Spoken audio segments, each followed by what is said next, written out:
कुंज बिहारी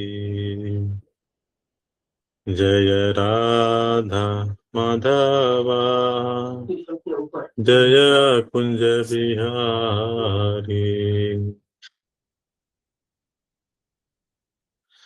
जय गोपीजन वल्लभा जय गिरिवरधारी जय गोपीजन वल्लभा जय गिरिवरधारी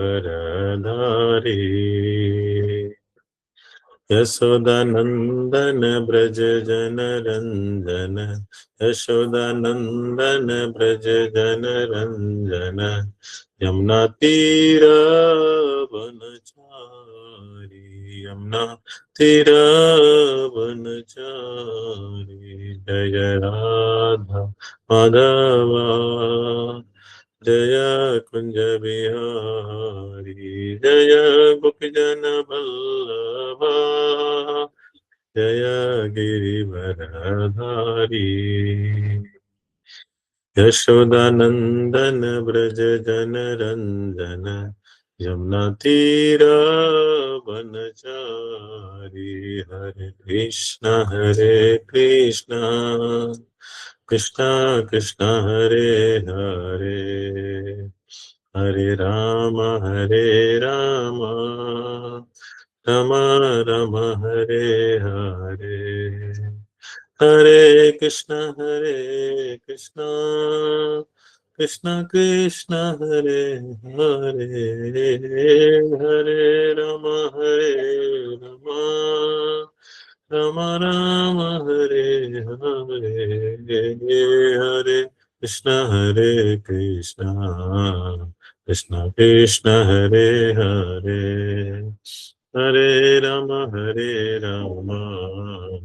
राम राम हरे हरे जय राधा पात्सती राधा पात्सती श्री राधे कृष्ण बलराम जय कृष्ण बलराम जय गौरनिताय श्री श्री गौरनिताय जय सीताराम लक्ष्मण हनुमान जगन्नाथ बलदेवा सुभद्रा जय सुदर्शन जय जय प्रभुपाद जय श्रील प्रभुपाद जय जय गुरुदेव जय जय गुरुदेव निताय गौर हरि बोल निताय गौर हरि बोल गौर प्रेमानंदे हरि हरि बोल। नाम संकीर्तन की जय। संवेद गौर भक्तवृंद की जय। हरे कृष्णा। तो आप सभी का स्वागत है आज के इस प्रातःकालीन श्रीमद् भागवतम की कक्षा में। हम लोग पहले स्कंद के 19वें अध्याय का अध्ययन कर रहे हैं और उस संदर्भ में हम लोग आज जो है 31 श्लोक पे चर्चा करेंगे। 31 श्लोक जो है उसका हम लोग आज अध्ययन श्रवण करेंगे। ओम नमो भगवते वासुदेवाय ओम नमो भगवते वासुदेवाय ओम नमो भगवते वासुदेवाय नारायणं नमस्कृत्य नरं चैवं नरोत्तमं देवीं सरस्वतीं व्यासं ततो जयमुदीरयेत् नष्टप्रायेषु अभद्रेषु नित्यं भागवत सेवया भगवती उत्तमं श्लोके भक्ति भवति नैष्ठिकी। हरे कृष्णा। श्रीमद् भागवतम स्कंद 1 अध्याय 19 श्लोक 31 हम उसका बड़े उच्चारण करेंगे। पीछे पीछे आप लोग भी कर सकते हैं। प्रशांतम आशिनम अकुंठ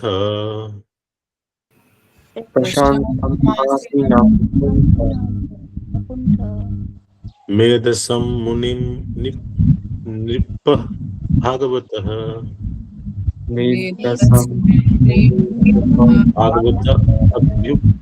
अभ्युपेत्य। फिर से पढ़ते हैं इसको। फिर से पढ़ते हैं थोड़ा सा, जो वो मानी हुआ। प्रशांतम आशिनम अकुंठमेधसम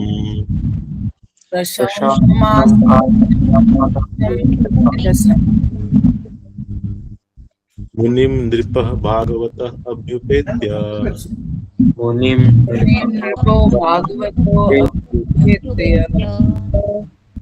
ब्राह्मण्य मूर्धना अवहिता कृत अंजलिः प्रणम्य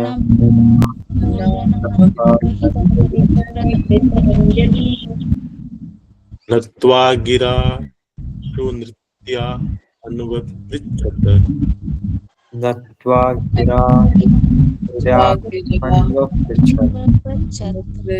प्रशान्तम् आशिनम् आकुण्ठमेधसम्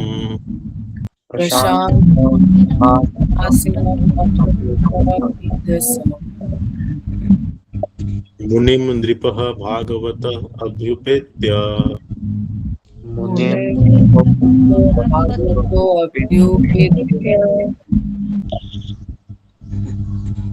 प्रणम्य मूर्ध्वा अवहितः कृत अंजलिः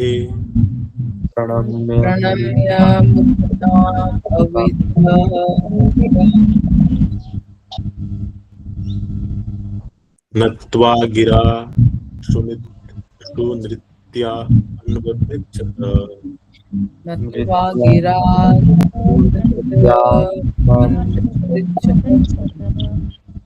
प्रशान्तम् आशिनम् आकुण्ठमेधसम्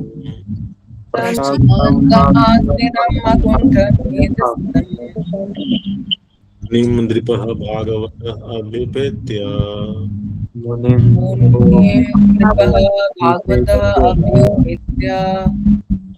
प्रणम्य मूर्ध्वा अवहितः कृत अंजलिः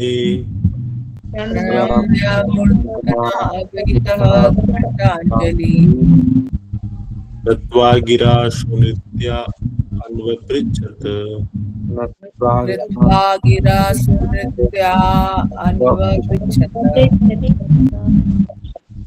शब्दार्थ अनुवाद तात्पर्य जगत गुरु श्रीपाद के द्वारा श्रीपाद की जय। शब्दार्थ प्रशांतम पूर्ण रूप से शांत,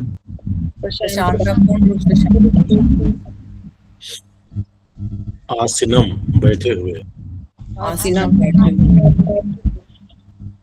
अकुंठ निसंकोच भाव से, मेधसम पर्याप्त बुद्धि संपन्न, मुनि महर्षि को, नृपः राजा महाराज परीक्षित, भागवतः महान भक्त, अभ्युपेत्य निकट जाकर, प्रणम्य प्रणाम करके,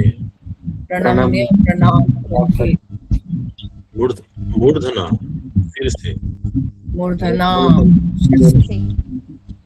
अवहिता ठीक से, कृत अंजिलः हाथ जोड़कर,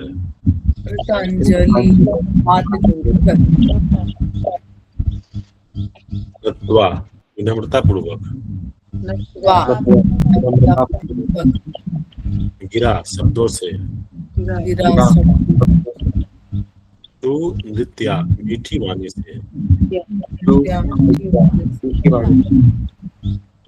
अन्वय पृच्छत पूछा,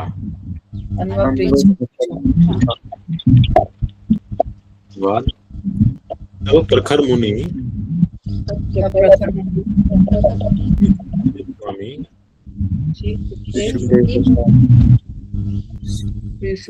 पूर्ण शांत भाव से बैठ गए। किसी भी प्रश्न का निसंकोच होकर बुद्धिमत्ता से उत्तर देने के लिए तैयार थे। तब महान भक्त महाराज परीक्षित महाराज महाराज परीक्षित उनके पास पहुंचे उनके पास और उन्होंने और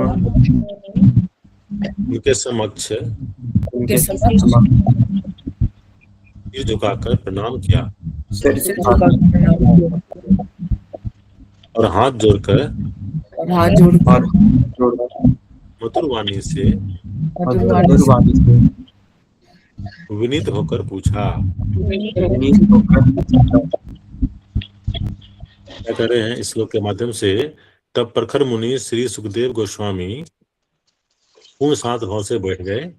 वे किसी भी प्रश्न का निसंकोच होकर बुद्धिमत्ता से उत्तर देने के लिए तैयार थे। तब महान भक्त महाराज परीक्षित उनके पास पहुंचे और उन्होंने उनके समक्ष सिर झुकाकर प्रणाम किया और हाथ जोड़कर मधुर वाणी से विनीत होकर पूछा। तो हम लोग इस पे अनुवाद भी पढ़ लेते हैं, तात्पर्य पढ़ लेते हैं, फिर चर्चा करेंगे मंगलाचरण करके। तात्पर्य। महाराज परीक्षित द्वारा गुरु से प्रश्न की जो मुद्रा अपनाई गई वह शास्त्र के आदेशों के सर्वथा उपयुक्त है। शास्त्रीय आदेश यह है कि दिव्य विज्ञान समझने के लिए मनुष्य को चाहिए कि गुरु के पास विनीत होकर जाए। महाराज परीक्षित अब मृत्यु को प्राप्त होने के लिए उद्यत थे और 7 दिनों की अल्प अवधि के पश्चात वे भगवत धाम में प्रवेश करने की विधि जानने वाले थे। ऐसे महत्वपूर्ण मामलों में मनुष्य को गुरु के पास पहुंचना पड़ता है। जब तक जीवन की समस्याओं का हल खोजने की आवश्यकता न हो तब तक गुरु के पास जाने की आवश्यकता नहीं होती है। जिसे गुरु के समक्ष प्रश्न पूछने की समझ ना हो उसे गुरु के पास नहीं जाना चाहिए। गुरु की सारी योग्यताएं सुखदेव गोस्वामी में पूर्ण रूप से प्रकट थी। गुरु तथा शिष्य अर्थात श्री सुखदेव एवं महाराज परीक्षित दोनों से श्रीमद् भागवत के माध्यम से पूर्णता प्राप्त की। सुखदेव गोस्वामी ने अपने पिता व्यासदेव से श्रीमद् भागवत सीखा, लेकिन उन्हें उसे सुनाने का अवसर नहीं मिला था। अतएव उन्होंने महाराज परीक्षित के समक्ष भागवत का पाठ किया और बिना हिचक के महाराज परीक्षित के प्रश्नों के उत्तर दिए। इस प्रकार गुरु तथा शिष्य दोनों को मुक्ति प्राप्त हुई। ओम ज्ञानतिमिरन्धस्य ज्ञानाञ्जनशलाकया चक्षुरुन्मीलितं येन तस्मै श्री गुरुवे नमः। श्री चैतन्य मनोभीष्टं स्थापितं येन भूतले स्वयं रूपः कदा मह्यं ददाति स्वपदान्तिकम्। वन्दे अहं श्रीगुरु श्रीयुतपदकमलं श्रीगुरून् वैष्णवांश्च श्रीरूपं सागरजातं सहगणरघुनाथं वितं तं सजीवं साद्वैतं साधुतं परिजनं सहितं कृष्ण चैतन्य देवं श्री राधा कृष्ण पदान सहगणललिता श्री विशाखान्वितांश्च। हे कृष्ण करुणा सिंधु दीन बंधु जगतपते गोपेश गोपकांत राधा कांत नमस्तुते तप्त कांचन गौरांगी राधे वृंदावनेश्वरी पुरुषभानुसुते देवी प्रणमामि हरिप्रिये। वाञ्छाकल्पतरुभ्यश्च कृपासिन्धुभ्यैव च पतितानां पावनेभ्यो वैष्णवेभ्यो नमो नमः। जय श्री कृष्ण चैतन्य प्रभु नित्यानंद श्री अद्वैत राधा शिवासादि गौर भक्तवृंद। हरे कृष्ण कृष्ण कृष्ण हरे हरे, हरे राम राम राम हरे हरे। नमो विष्णुपदाय कृष्ण पृष्ठाय भूतले श्रीमते भक्तिवेदांत स्वामी नामने। नमस्ते शाश्वते देवे गौरवाणी प्रचारिणे निर्विशेष शून्यवादी पाश्चात्य देश तारिणे। हरे कृष्णा। बहुत सुंदर श्लोक है आज का और बहुत सीखने का जो है, सीखने वाला जो हम लोग के लिए है ये कि किस तरह से एक गुरु का भी यहाँ पे बताया गया है कि किस तरह से एक गुरु का जो क्वालिटी होता है वो भी, और यहाँ पर इस श्लोक के माध्यम से एक शिष्य का क्वालिटी क्या होता है वो भी, दोनों बताया गया है। प्रारंभ में ही बताया गया है। अच्छा, सबसे पहले तो ये जो भागवतम पे जो ये कक्षा बताने का जो ये उस पर जो ये सेवा दिया गया है, इसके लिए मैं आप सभी भक्तों के चरणों में विनती करता हूँ कि आप लोग आशीर्वाद दीजिए कि मैं जो भी बोलूँ वो गुरु परंपरा में आप सभी की प्रसन्नता के लिए हो।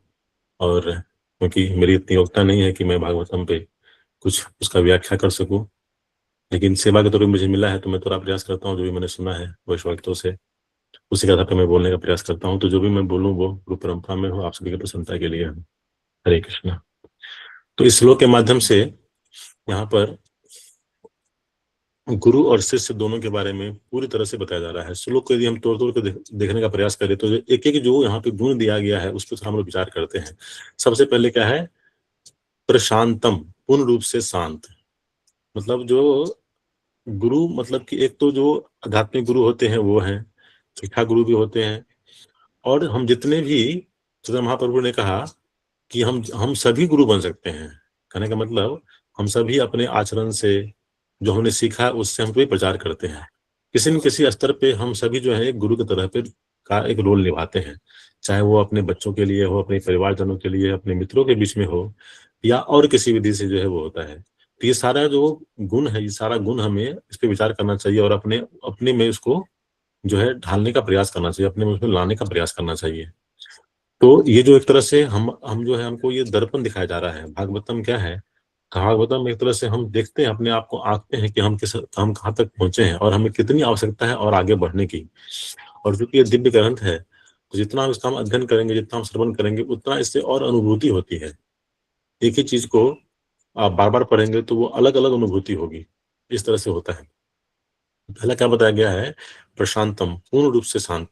तो हम लोग जैसे कि भक्ति में कुछ साल हम लोग को हो गया है, तो हम लोग कभी कभी ऐसा होता है कि हमें सेवा मिलता है कि जो नए भक्त आते हैं उनको आप थोड़ा बताइए, कुछ प्रश्न उनका है तो उनको बताइए। तो पहले क्या होना चाहिए? हमें हमेशा जो है पूर्ण रूप से शांत रहना चाहिए। ऐसा नहीं कि उनके किसी प्रश्न से हम उद्विग्न हो जाए या हम खुद से ही पहले से ही जो है हम अशांत हैं। तो ये बहुत महत्वपूर्ण एक जो है क्वालिटी है कि भक्तों को क्या होना चाहिए? शांत होना चाहिए। क्योंकि जब आप शांत रहेंगे, आप कई बार देखेंगे कोई सामने वाले कोई कोई प्रॉब्लम लेके आते हैं आपके पास, और केवल शांति से उनका प्रॉब्लम सुन ले। केवल आप बिना कुछ बोले अच्छी तरह से जो बोल रहे हैं उनको आप पूरा सुन ले, पूरा वो बोल ले। आप पूछे कि और भी कुछ आपको बोलना है तो आप वो बोल लीजिए। तो देखिए उनका तो अधिकतर जो उनका संशय है, उनका जो परेशानी है, दुख है, वो ऐसे खत्म हो जाता है जैसे ही आप उसको अच्छी तरह से सुन लेंगे। क्योंकि इस दुनिया में क्या है, सुनने वाला कोई नहीं है, सुनाने वाला सब है। तो जैसे ही उनकी बातों को आप सुनेंगे तो उनका आधा से अधिक परेशानी वो ऑटोमेटिक खत्म हो जाएगा। उसके अनुरूप आपका जो अनुभव है, शास्त्रों के अनुकूल जिस तरह से बताया गया उसके अनुसार थोड़ा बहुत उसको आप बता देंगे तो पूरी तरह से संतुष्ट हो जाएंगे। इसके लिए क्या होगा? इसके लिए सबसे पहले हमारे अंदर क्या क्वालिटी आना चाहिए? हमें पूर्ण रूप से शांत होना चाहिए। जब हम कोई सेवा करते हैं, कोई सेवा हमें मिलता है, तो प्रयास करना चाहिए कि हम पूरी तरह से शांत हो जाए उसमें, और उसको शांत भाव से जो है उसको हम सेवा करने का प्रयास करें। जब कोई सेवा हमें मिलता है तो उस सेवा को पूरा करने के लिए शक्ति भी हमें मिलता है। क्योंकि ये आध्यात्मिक जो हमारा जीवन है, जो आध्यात्मिक जो ये जो प्रभुपाद जी का जो ये जो मिशन है, इसमें क्या है? इसमें हर कार्य के लिए, हर सेवा के लिए प्रभुपाद जी का कृपा, गुरु परंपरा कृपा, चैतन्य महाप्रभु की कृपा इसमें मिला हुआ होता है। तो कोई भी सेवा आपको मिलता है, हमें मिलता है, तो ये मान लीजिए कि उसमें उसमें जो है गुरु परंपरा की, प्रभुपाद जी की कृपा उसमें ऑलरेडी है। बस आपको क्या करना है कि आपको शांत भाव से, हमें जो है शांत भाव से उसको स्वीकार करना है, उसको उसको पूरा करने का प्रयास करना है। दूसरा बता रहे हैं कि आसनम, बैठे हुए। मतलब ऐसा नहीं कि भागे जा रहे हैं, कोई और भी कार्य कर रहे हैं और सुन रहे हैं, अच्छा ठीक है बोलो और क्या बोलना है, ऐसा नहीं। आराम से थोड़ा बैठे, समय निकाले उसके लिए, उसको आसाम शांत भाव से बैठ जाएं और उसको सुनने का प्रयास करें। अकुंठ, निसंकोच भाव से। कई बार ऐसा होता है कि कुछ प्रश्न ऐसा होता है कि जो हो सकता है कि उसमें उसको बताने में या उसको जो है श्रवण करने में संकोच में हो सकता है, तो लेकिन वहां भी कहना चाहिए हमें संकोच नहीं करना चाहिए। क्योंकि जो सामने वाला भक्त है वो प्रयास कर रहा है कि हम उस परिस्थिति से जिसमें है वो से बाहर निकलने का वो प्रयास कर रहे हैं। तो उसको ऐसा ना लगे कि जो है मैं सुनने में इंटरेस्ट नहीं हूँ या इस तरह से, वैसा उनको इस तरह से नहीं लगे, है ना। तो सुखदेव गोस्वामी ये सारे गुण थे। उसके बाद जो ये तो हो गया कि जो हम गुरु में वहां उसको करना हो कि यहाँ पे गुरु के लिए सारा चीज है। मतलब कि हम जो भी रोल निभा रहे हैं वहां पे एज ए मेंटर, या उसको हम कुछ गाइडेंस दे रहे हैं, फैसिलिटेट कर रहे हैं, या हम शिक्षा गुरु, इस दो भी हैं, तो उसके लिए यहाँ पर इस तरह से हम लोग समझ सकते हैं। उसके बाद जो पूछने वाले हैं, जो भक्त हैं, उसके बारे में यहाँ बताया गया है। भगवतः, महान भक्त, अभ्युपेत्य, निकट जाकर, प्रणम्य, प्रणाम करके, मूर्धवा, सिर से, अभितः, ठीक से, मतलब ठीक से, कृत अंजिला, हाथ जोड़कर, नत्वा विनम्रता पूर्वक, गिरा शब्दों से, सुनित्या मीठी वाणी से, है ना।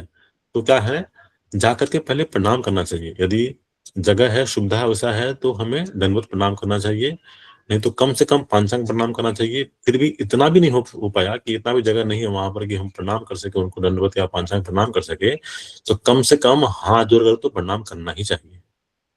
दोनों हाथ जोड़ करके सामने खड़े होकर के प्रणाम करना चाहिए, और फिर विनम्रता पूर्वक पूछना चाहिए। ऐसा नहीं कि जो कई बार ऐसा होता है कि कई बार ऐसा देखा जाता है कि चैलेंजिंग मोड में पूछते हैं। हमें पता होता है, मतलब भले हमें ऐसा लगता है कि हमें पता है, वास्तव में पता तो नहीं होता है हमें पता होगा तो कभी भी हम इस तरह से व्यवहार नहीं करेंगे। लेकिन हमें ऐसा लगता है कि हमें पता है इन चीजों के बारे में, फिर भी हम क्या करते हैं, चैलेंजिंग मोड में उसको चैलेंज करने के लिए सब पूछते हैं। तो उस भाव से क्या होगा, फिर हम उसको ग्रैप्स नहीं कर पाएंगे, हम उसको समझ नहीं पाएंगे उस चीज को। ये शास्त्र का जो जो ये आध्यात्मिक जो विषय वस्तु है, आध्यात्मिक जो ज्ञान है, ये बहुत सूक्ष्म है। इसको इसके लिए कोई योग्यता नहीं है। योग्यता मतलब कि जो जो आ, भौतिक जो क्वालिफिकेशन है वो नहीं है, हम कितने पढ़े लिखे हैं, हमने कितने डिग्री अर्जित कर ली है, हम कितने धनवान है, इसका कोई फर्क नहीं पड़ता है। फर्क योग्यता क्या है, योग्यता है कि विनम्रता, हम कितने विनम्र हैं, हम कितने उसको लेने के योग्य हैं, हम किस तरह के, हमारा पात्र कैसा है, हम कैसे पात्र हैं। पात्रता बहुत जरूरी है, ये बहुत आवश्यक है। तो उसके लिए क्या बताया गया है कि सबसे पहले आप विनम्रता पूर्वक हाथ जोड़ करके उनको प्रणाम करना चाहिए, कम से कम ऐसा है। और फिर जो है उनसे मीठी वाणी से, मधुर वाणी से पूछना चाहिए, ऐसा नहीं कि कर्कश आवाज में, इस तरह से। तो यहाँ पर जो है दोनों, एक जानने वाले का भी और एक बताने वाले, उसको गुरु शिष्य की तरह से कर सकते हैं। दोनों के बारे में जो है पूरा विस्तार से जो है यहाँ पर बताया गया है। तो फिर तात्पर्य में प्रभुपाद जी यहाँ पे समझाते हैं, एक बार पूरी आइएगा तात्पर्य में।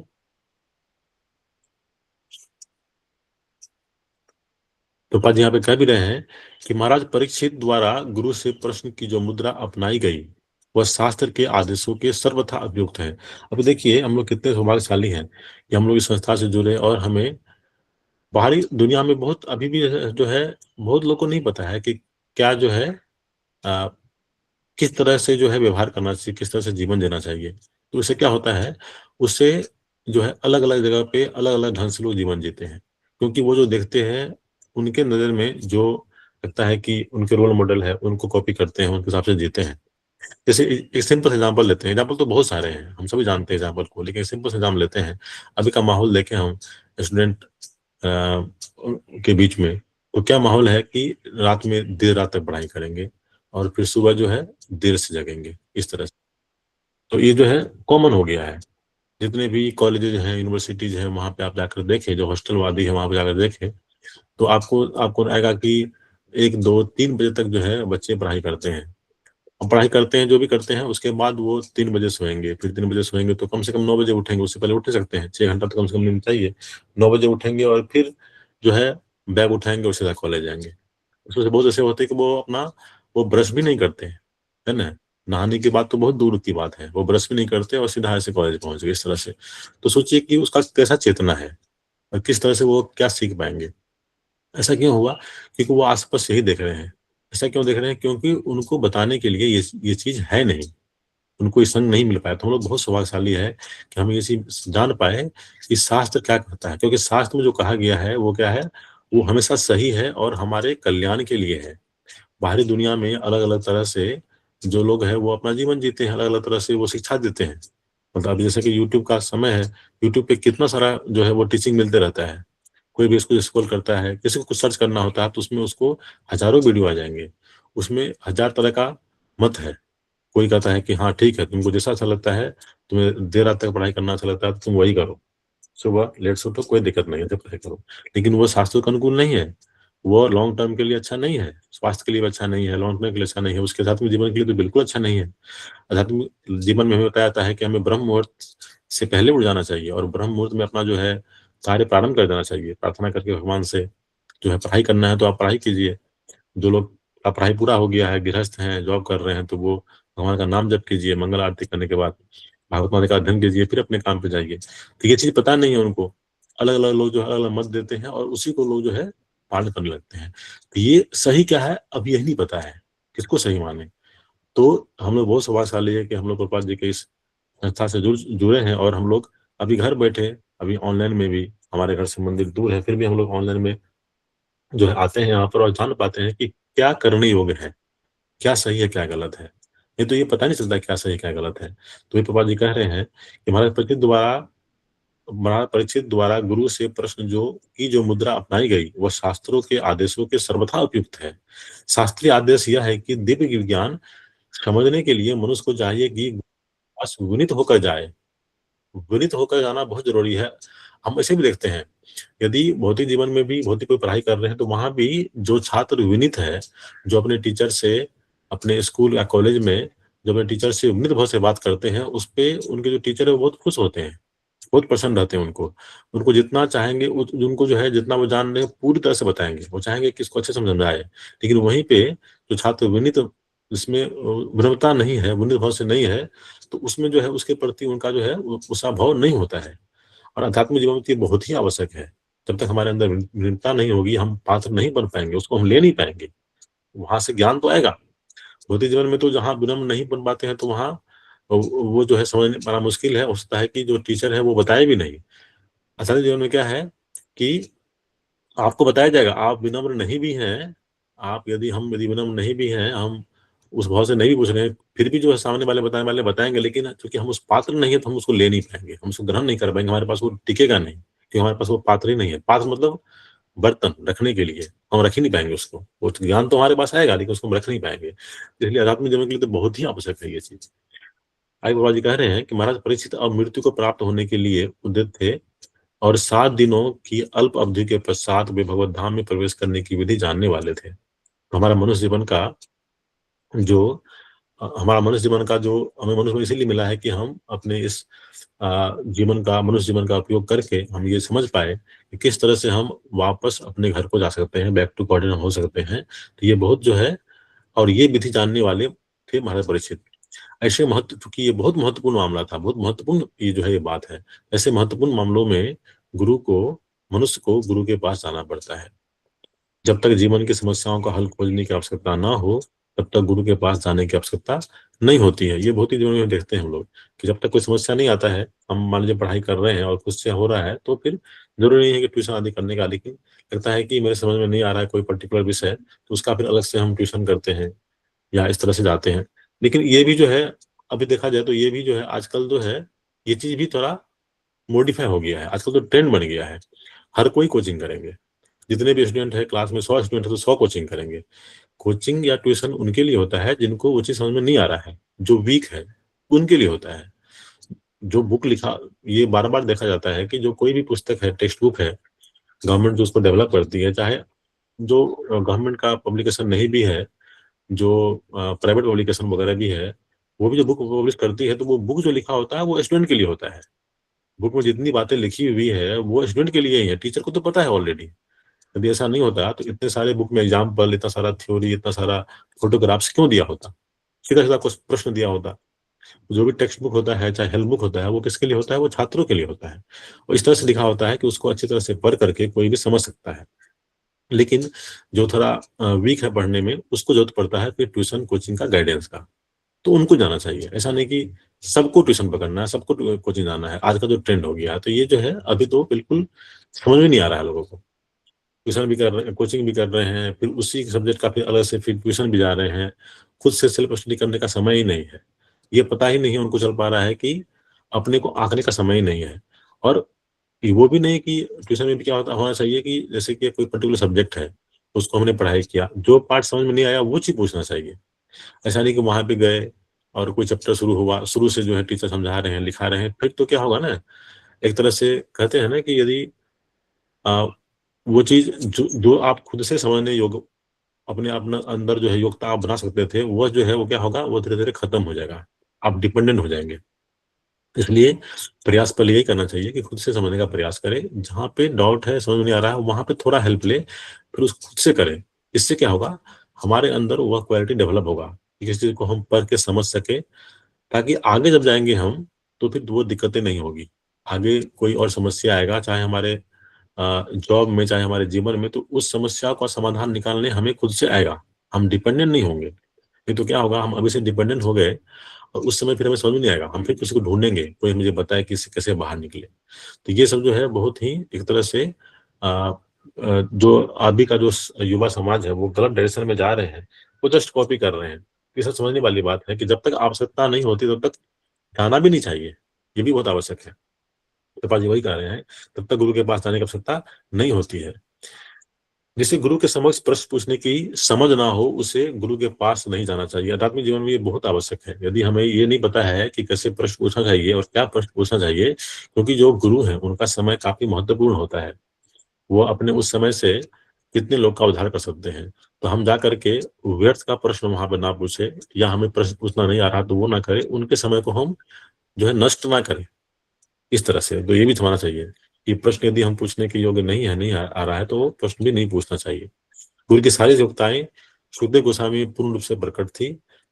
गुरु तथा शिष्य अर्थात सुखदेव गोस्वामी एवं महाराज परीक्षित दोनों ने श्रीमद श्रीमद भागवत के माध्यम से पूर्णता प्राप्त की। कैसे प्राप्त की? तो वहां पर जो सुखदेव गोस्वामी थे वो भागवत को गा रहे थे कीर्तनम से, और परीक्षित महाराज जो है वो भागवत को सुन रहे थे वो श्रवणम से। तो कीर्तन का मतलब ये नहीं होता है कि हम मृदंग करताल आदि लेकर के बैठ करके केवल वो जो है हरे कृष्णा महामंत्र गाए या कोई भजन गाए। कीर्तन का मतलब ये भी होता है कि हम भागवतम को भी श्रवण, उसका भी हम जो है उसके बारे में चर्चा कर रहे हैं, बात कर रहे हैं, तो वो भी कीर्तनम है। और जो सुन रहे हैं वो श्रवणम है। तो सुखदेव गोस्वामी कीर्तनम के माध्यम से और महाराज परीक्षित जो है वो श्रवणम के माध्यम से दोनों ने अपने जीवन की पूर्णता को प्राप्त कर ली। ये प्रभुपाद जी यहाँ पे बताना चाह रहे हैं। सुखदेव गोस्वामी ने अपने पिता व्यासदेव से श्रीमद् भागवतम सीखा, लेकिन उन्हें उसे सुनाने का अवसर नहीं मिला। तो श्रवणम तो उसका हो गया था, कीर्तन उनका जो है ये बाकी था, तो कीर्तन यहाँ पे कर रहे हैं। अतः उन्होंने महाराज परीक्षित के समक्ष भागवत का पाठ किया और बिना हिचक के महाराज परीक्षित के प्रश्नों के उत्तर दिए। इस प्रकार गुरु इस प्रकार गुरु तथा शिष्य दोनों की मुक्ति प्राप्त हुई। तो श्रवणम और कीर्तन के माध्यम से दोनों ने क्या किया? मुक्ति प्राप्त किया। तो एक संदर्भ यदि इसमें देखें और कि जो क्या सर्वश्रेष्ठ विधि क्या है, किस तरह से जो हम जीवन की पूर्णता को प्राप्त कर सकते हैं, इस श्लोक में बहुत सारी टीचिंग है। जो टीचिंग प्रैक्टिकल हमारे लिए हमारे जो है वो बहुत आवश्यक है, जिसको हमें सीखना चाहिए। इसके साथ साथ जो है वो संदर्भ आता है कि जब हिरण्यकश्यप पूछते हैं प्रहलाद महाराज से कि आप जो है आपने क्या सीखा, आपने जो सीखा है उसको सर्वश्रेष्ठ जो आपने आप समझते हो वो जो है मुझे बताइए। तो ये आता है, ये स्कंद एक मिनट बताता हूँ आपको। ये जो है स्कंद 7 है। हाँ, 7वें स्कंद के 5वें अध्याय का श्लोक संख्या 23 और 24 है। मैं शेयर करता हूँ यहाँ पर, ये ओपन किया है मैंने, इसको मैं दिखाता हूँ। तो प्रहलाद महाराज के साथ उत्तर देते हैं कि क्या सर्वश्रेष्ठ है। बहुत फेमस श्लोक है, हमने कई बार सुना है उसको, फिर भी हम यहाँ पे दोहराते हैं उस श्लोक को। प्रहलाद महाराज कहते हैं, इसके पहले श्लोक में जो है प्रहलाद जो हिरण्यकश्यपु है वो पूछते हैं। हिरण्यकश्यपु ने कहा, हे प्रहलाद मेरे पुत्र, हे चिरंजीवी, इतने काल में तुमने अपने गुरुओं से बहुत सारी बातें सुनी है। अब तुम उन सब में जिसे सर्वश्रेष्ठ समझते हो उसे मुझे कह सुनाओ। तो प्रहलाद महाराज तो महान भक्त हैं। तो प्रहलाद क्या कहते हैं, देखिए, श्रवणम कीर्तनम विष्णु स्मरणम पाद सेवनम अर्चनम वंदनम दास्यम साख्यम आत्मनिवेदनम इति पुंसार पिता विष्णु भक्तिश्च लक्षणा क्रियते भागवत युद्धा तन्मये अधित उत्तमम। प्रहलाद कहते हैं, भगवान विष्णु के दिव्य पवित्र नाम, रूप, साज सज्जा, साज समान तथा लीलाओं के विषय में सुनना तथा कीर्तन करना, उनका स्मरण करना, भगवान के चरण कमलों की सेवा करना, षडसोपचार विधि द्वारा भगवान की सादर पूजा करना, भगवान से प्रार्थना करना, उनका दास बनना, भगवान की सर्वश्रेष्ठ मित्र के रूप में मानना तथा उन्हें अपना सर्वस्व निछावर करना, अर्थात मनुष्य वाचा कर्मणा से उनकी सेवा करना। खुद भक्ति की ये 9 विधियां स्वीकार की गई है। जिस किसी ने इन 9 विधियों द्वारा कृष्ण की सेवा में अपना जीवन अर्पित कर दिया है, उसे ही सर्वाधिक विद्वान व्यक्ति मानना चाहिए, क्योंकि उसने पूर्ण ज्ञान प्राप्त कर लिया है। तो ये जो नवदा भक्ति है, जो 9 विधि है भगवान को प्राप्त करने की, उसमें सबसे पहला क्या है? श्रवणम कीर्तनम विष्णु। भगवान विष्णु, भगवान के बारे में श्रवण करना सबसे श्रवण कीर्तन मतलब सुनना और उसके बारे में बोलना। तो इस दोनों विधि में भी पहला विधि क्या है? श्रवण है, सुनना है। क्योंकि हम सभी जितने भी यहाँ पे हम लोग आते हैं तो हम लोग श्रवण के माध्यम से ही हम लोग जो है हम थोड़ा कुछ जान पाए हैं।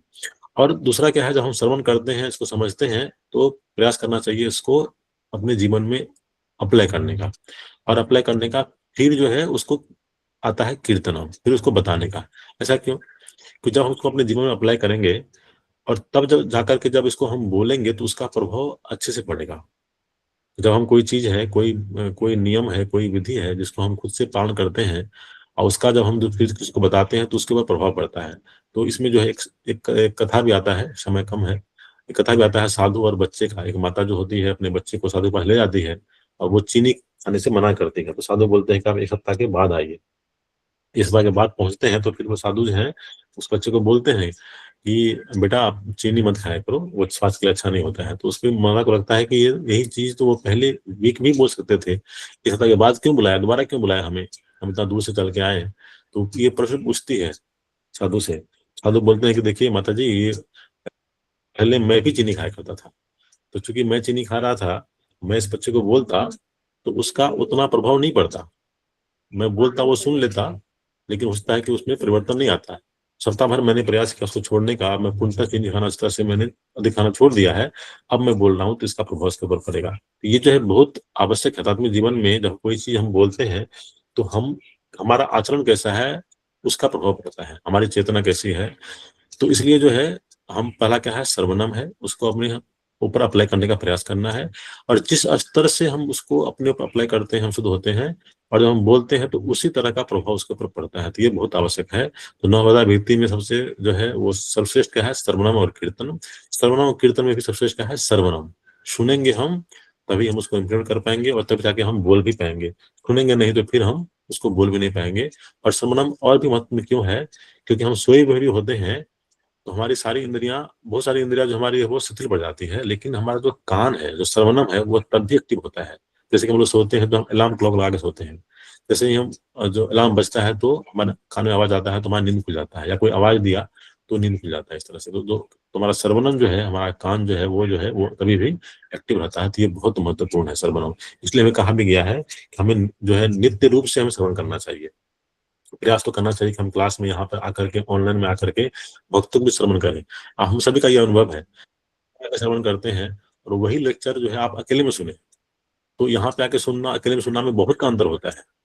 अकेले में सुनेंगे तो आपको वो आनंद नहीं आएगा, वो अनुभूति नहीं होगा, लेकिन यहाँ आकर के आप भक्तों के बीच श्रवण करेंगे तो आपको उसमें जो है वो और अच्छा आपको लगेगा और आपको आनंद आएगा। ये बहुत महत्वपूर्ण है। बहुत सारी टीचिंग इसमें है, तो कुछ कुछ जो इम्पोर्टेंट है जो मुझे लगा उस पर हमने चर्चा किया। तो ये सेवा तो मुझे मिला था, तो कुछ मैंने इसमें बोलने का प्रयास किया। किसी कोई कमेंट है, कोई अनुमोदन है तो आप यहाँ पे रख सकते हैं, या किसी कोई प्रश्न है जिसका मैं उत्तर दे पाऊँ वो भी आप यहाँ पे रख सकते हैं। Hare Krishna. Thank you so much प्रभु जी। तो आप में से किनका भी कोई प्रश्न है तो आप पूछ सकते हैं, या फिर आप चैट बॉक्स में भी टाइप कर सकते हैं अपने प्रश्न को।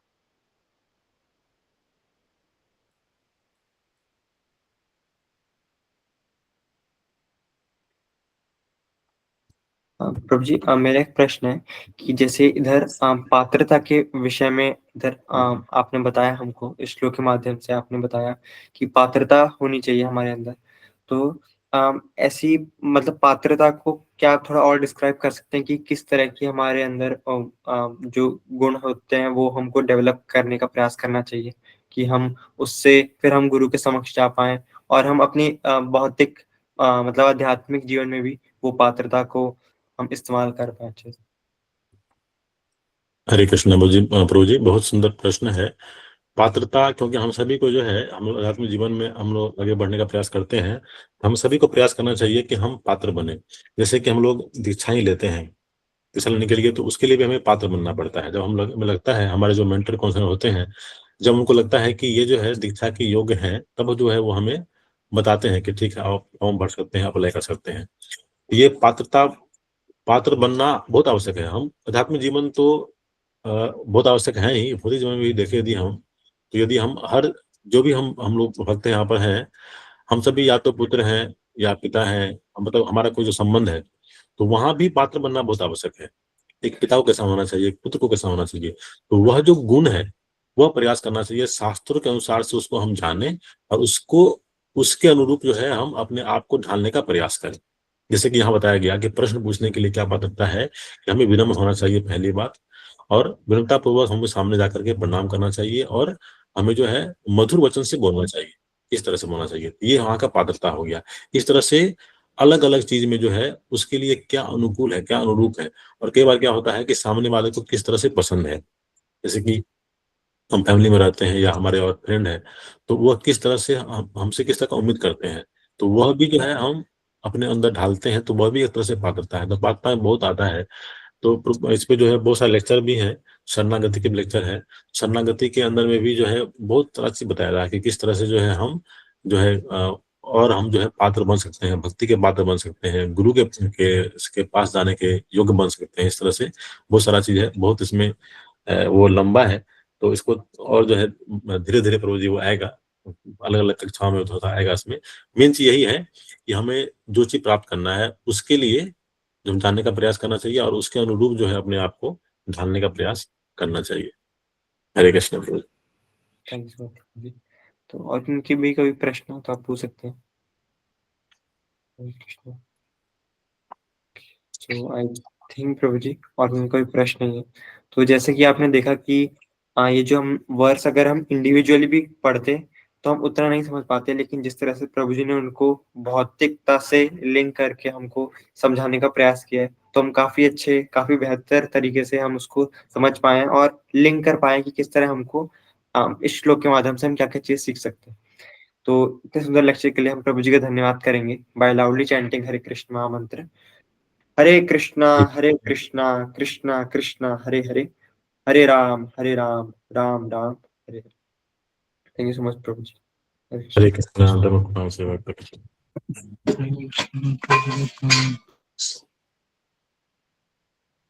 ओके, तो आपसे भक्तों का बहुत धन्यवाद, आपने हमारे साथ ज्वाइन किया। तो जैसे कि आप जानते हैं आज शिवांगी माता जी और अंजू माता जी का जन्म दिवस है, तो हम उनके लिए प्रे करेंगे कि भक्ति में वो और उन्नत हो, उनको और सेवाएं मिले और वो भगवत धाम जरूर जाए। तो हम उनके लिए प्रार्थना करते हैं by loudly chanting Hare Krishna महामंत्र। Hare Krishna Hare Krishna Krishna Hare Hare Ram Hare Hare. Happy Krishna conscious birthday, happy Krishna conscious birthday.